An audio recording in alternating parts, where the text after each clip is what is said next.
Continuamos en Esquina a través de Diamante FM 98.7 TN1. Nos acompaña en este día el senador Charles Carrera del Frente Amplio. En esta semana se dio a conocer el informe de auditoría de lo que es el proyecto regasificadora de Gas Sayago. La presidenta de UTE presentó algunos datos de ese informe y de ese informe, que es una consultora privada, surgen varios gastos, desde clase de piano, pasando por masajes, siguiendo por cursos, viajes y demás, que totalizan una pérdida hoy, dice la presidenta de UTE, de más de 213 millones de dólares, y eso implicó el pasaje a la justicia para que tome cartas en el asunto. ¿Es un error o fue un error del Frente Amplio este proyecto? Ese proyecto, en primer lugar, no soy un especialista en estos temas, pero te quiero decir, en primer lugar, ese proyecto cuando se desarrolló en el marco de un acuerdo multipartidario. Es decir, todas las resoluciones que se tomaron en torno a este proyecto llamado Gas Sayago fueron tomadas con participación de la oposición. En ese sentido, tanto el hoy intendente Antía fue director de UTE, acompañó resoluciones. Garchitorena, el doctor Garchitorena, que hoy está en la Corte Electoral, fue representante del Partido Colorado, acompañó resoluciones. Dejar claro eso. Se desarrolló en el periodo anterior una comisión investigadora por casi 2 años que culminó con un análisis diferente a esta situación. La oposición llevó las resultancias de esa investigación o el informe de minoría, lo llevó a la justicia y allí está el tema paralizado, por lo menos desde el año 2019, ese expediente no se movió. Yo lo que quiero decir es que me parece que ese proyecto era un proyecto importante en su momento y en algún momento quizás que el Uruguay tiene que discutir. Sin lugar a dudas, por diferentes motivos. Pero eso parecido a lo que fue Pluna, a lo que fue ANCAP, a las pérdidas que tuvieron. Ya están hablando de más de 200 millones de dólares. No sabría decirte si hay una pérdida por ese valor, ¿no? No es la información que tengo. Yo lo que te digo, sí, después surge otra información que uno ve en prensa que uno no puede compartir de ninguna manera, ¿no? Entonces es una información oficial de la presidenta de UTE. O sea. Las clases de yoga, ese tipo de cosas, uno no puede compartir de ninguna manera en el manejo de los recursos públicos. Del ex vicepresidente. Sí, hay cosas que uno no puede compartir de ninguna manera. Uno cuando maneja recursos públicos tiene que ser muy celoso en la defensa y en el manejo de esos recursos compañeros públicos. Usted no los va a defender entonces, a los que se beneficiaron de eso. El tema es que uno no puede compartir ese manejo de... Pero no compartir es no defenderlo. Si mañana hay una acción contra ellos, no sale a decir estuvo bien. No, sin lugar a dudas, creo que algunos gastos uno no puede compartir y no los puede defender. Por más que algunas personas te los defiendan, yo creo que algunos gastos no. Pero el proyecto... Y si mañana formalicen esos... Pero hay un tema, pero Gustavo, hay una cosa. Si formalicen a esos compañeros que hicieron eso. Se está hablando de 213 millones de dólares y yo tengo entendido que no existió esa pérdida. ¿Cuánto es? Hay que esperar. Yo es un tema que no, como te lo decía, no es un tema que lo maneje en profundidad. Pero no le hablan de 213, ¿cuánto le hablan? ¿De 100? Es una cifra que... inferior, fue un proyecto que fracasó y que fue desarrollado en el marco de... Pero inferior, pero alta en dólares igual, la cifra que usted tiene. Yo creo, no, Gustavo, acá es decir, el proyecto desgraciadamente fracasó, pero en ese momento, en base al acuerdo político que se desarrolló, por ejemplo, todo lo que tiene que ver con los parques eólicos, es decir, se generó un montón de políticas públicas muy beneficiosas para el país que hoy le traen una serie de ingresos. Volviendo a estos compañeros suyos que hayan usufructuado las clases de yoga, pero no sé quiénes son, lo que sea, no los conozco, ni me digas que son compañeros míos, porque no sé, pero eran trabajadores que ingresaron ahí. ¿Por qué no atribuya? Quizás que habían blancos y colorados. Si llegan a ser compañeros suyos y los formalizan, usted no los va a defender públicamente. ¿Pero y por qué decís que lo van a formalizar? Y han formalizado al ex vicepresidente por comprar un colchón. Pero y está en la etapa procesal y está... Más que formalizado, lo han condenado en primera instancia. Pero todavía está en la etapa procesal, está recurriendo, es decir, no digas que van a formalizar personas. Pero el Frente Amplio, por ejemplo, con el caso del ex vicepresidente se abrió enseguida. Yo, por ejemplo, en el caso de lo que vi, de lo que salió de la directora que nos representa, fue crítica con referencia a este informe de Price. La doctora Cardona ha sido crítica, es un informe que nos costó al Estado uruguayo $300.000 y no hay nueva evidencia. Entonces, que lo pase en la justicia, está bien que lo pase en la justicia para que se analice, pero no se puede condenar a personas antes de que salga un fallo judicial.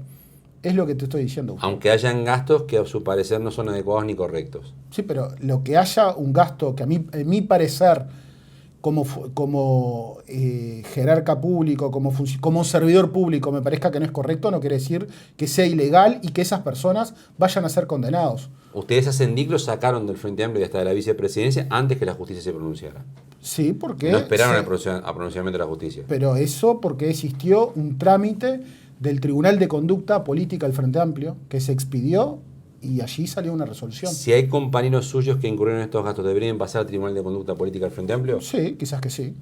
Quizás que sí. Pero lo que pasa que, en primer lugar, estamos hablando de personas que no sé quiénes son las personas que trabajaban en Gas alguien Hallado. usó todo esto, ¿no? Sí, pero los trabajadores que estaban en Gas Hallado tú no puedes atribuir que eran del Frente Amplio. Entonces no podamos decir... ¿Las jerarquías no eran del Frente Amplio? No conozco la situación. Digo, Marta Jara para mí no era el Frente Amplio. No la conozco, pero realmente no la conozco a Marta Jara, pero no sé si es una militante frente amplista. Entonces, pero además no la podemos condenar, no la puedo condenar, porque era una persona que, según lo que tengo entendido, es una persona que tiene una trayectoria en materia de manejo de empresas petroleras, es decir, es una persona que conocía el ambiente. A nivel general, cuando el Estado pierde plata, como en estos casos, como fue Pluna, como fue ANCAP, y otros negocios en la historia de los bancos, diferentes situaciones que se han dado. Pasan los funcionarios, a veces hay responsabilidades penales, pero después el dinero se termina perdiendo, parece un agujero negro y desaparece ahí. ¿Debería de aplicarse el artículo de la Constitución que permite repetir, que permite ir a buscar que se pague por lo menos en algo patrimonialmente o que el Estado pierde o no? Ahí lo que hay una norma que puede ser, pero tiene que existir responsabilidad del funcionario. Lamentablemente, el Estado algunas veces desarrolla proyectos que fracasan, pero también el Estado desarrolla un montón de proyectos que traen una serie de alegrías para el pueblo uruguayo, porque si uno analiza la configuración del Uruguay como es hoy, por ejemplo, uno ve Antel, que tenemos el 86% de los hogares con conexión de banda ancha, o la electrificación de nuestro país, que tenemos casi el 100%. Esas son alegrías que le dan al pueblo uruguayo y nosotros tenemos que defender las empresas públicas. Algunas veces, lamentablemente, fracasan los proyectos por temas internacionales, por valor del petróleo, por X. Y ahí no hay que responsabilizar a nadie. Se fracasó y listo. Pero ahí en la actividad privada se fracasa. Bueno, echan gerente. Ahora un caso de una empresa multinacional en Europa que le está cobrando parte de la pérdida a su presidente de una automotriz. Sí, puede ser. Se le está cobrando. Hay diferentes situaciones. Hay que analizar las situaciones, pero hablar en forma hipotética es difícil hablar sobre hipótesis, Gustavo. ¿El Frente Amplio ha logrado entender que perdió las elecciones, cerrar esa página o darle vuelta a esa página y avanzar hacia lo que es una oposición? ¿O aún esa evaluación de lo que les ha pasado les impide hacer el tipo de oposición que les gustaría hacer en este momento? No, nosotros yo creo que el Frente Amplio está parado, que eso es importante, está unido, está dando un proceso de discusión interna que va a ser saldado este año en el Congreso. Tenemos fecha de plenarios, Congreso y elección, que eso es fundamental, pero además estamos parados enfrentando, por ejemplo, lo que es la recolección de firmas para la LUC. Estamos actuando en defensa de las empresas públicas, nos estamos preparando para atender lo que es enfrentar la rendición de cuentas, que va a llegar antes del 30 de junio. Gasto cero, ya sabe, ya dijo el presidente. Sí, pero no es solamente eso, sino que ahí hay que discutir algunas promesas que hicieron en campaña, a ver si las están cumpliendo. Por ejemplo, el interior. El interior es el gran olvidado. Te decía, de los 100.000 nuevos pobres, 80.000 son del interior. ¿Qué políticas públicas han desarrollado para el interior? De mi pueblo me llaman y me dicen que no hay el medicamento más básico en el hospital de Minas de Corrales. Paracetamol y no hay antibiótico. Eso es olvidarse del interior. Si no se dan los recursos para generar políticas públicas, es olvidarse del interior. Hay falta de inversión pública, que es fundamental. Hay falta de vivienda, lo que hablamos, hay falta de apoyo a la educación, no hay apoyo a la salud. ¿Pero qué herramienta tienen ustedes la rendición de cuentas si no tienen los votos? Vos dice vamos a dar la pelea. ¿Cuál es la pelea? Dar la pelea es denunciar y hacer que el pueblo reflexione. Que el pueblo reflexione cómo está su situación. Y cuál es el proyecto alternativo. ¿Y qué herramienta le queda al pueblo? ¿Esperar a 2024?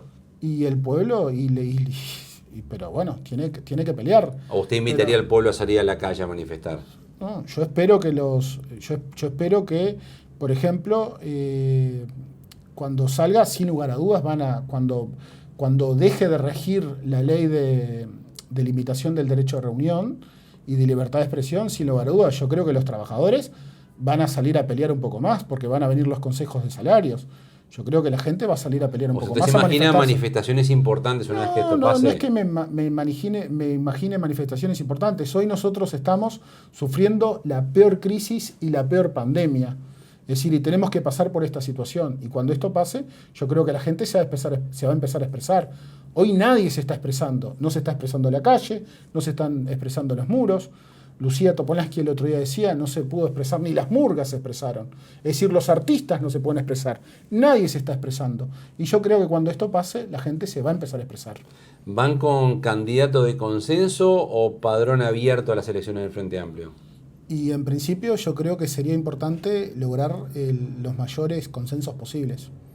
O sea, un candidato de consenso. Ojalá que se lograre. Yo creo que ¿Pero el que Frente se lo Amplio, vota después o se evitaría la votación? No, nosotros a elecciones siempre tenemos que ir porque las autoridades del Frente Amplio se eligen en elecciones. Los lugares al plenario se eligen. Pero ahí podría ir un elecciones. candidato oficial y después Yo el creo que que se quiera presentar. yo creo que hay que trabajar, pero por lo que se está hablando ya es... a mí me gustaría trabajar por un candidato a consenso, pero por lo que se está hablando... ya se está diciendo de que va a existir una elección con más de un candidato. ¿Ya tienen ese candidato de consenso en mente? Y a mí me gusta mucho Marcos Carámbula. ¿Habló con él? ¿Agarra viaje?